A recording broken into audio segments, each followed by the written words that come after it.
Thank you, Ate Jenna, for this yummy dinner that you have prepared for us.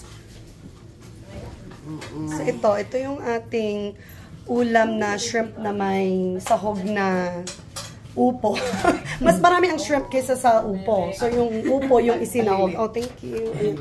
Okay, you're going. Okay, thank you, Kapsa. And then pinakbet. Fresh yan. Ito, from the garden. turmeric.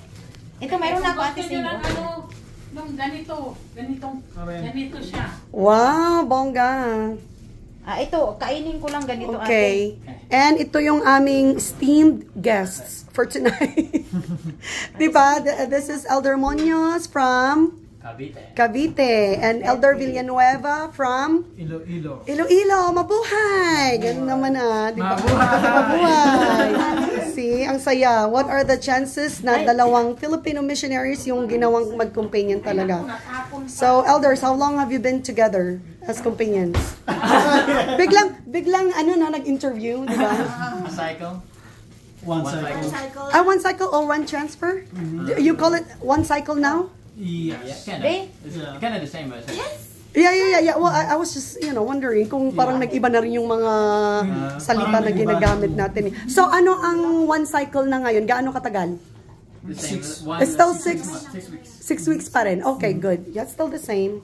Kasi, we're always very excited to find out yung mga changes ba sa church. Yes, yeah. Grabe, ang gwapo ng mga elders natin. Ay! No? Diba? Grabe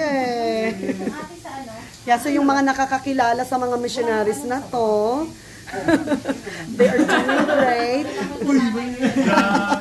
Ayan, malalagay kayo sa Wherever the food is. There you are. Nandun sila kung saan ang pagkain. Okay, go ahead. Yeah, go ahead. Yes, go ahead. Mauna na kayo. Masaya na ako mga anak na nakikita ko kumakain na. Grabe, di ba? Busog na rin ako pag nakikita kong busog kayo. Nathan, did you like it? Is that good? Lamig kayo siya. Lamig daw, te. Lamig na, lamig. Lamig kaayo. O sige, Kapsat, ikaw muna. Sige na. Yes. Elder, hawan kita. Sige, akin na. Yeah, the best. Tama na ba yan? Okay na po. Okay. Tabi. Ay, ang bait. Thank you, babe. Kuha ka na lang pag gusto mo. Ganda yung bahaw kay. Sarap. Yan daw, Galing sa garden wala yan. nang daw yung Tikman bahaw. mo ba? Ate, Gusto mong tikman? Yung ano? Yung itong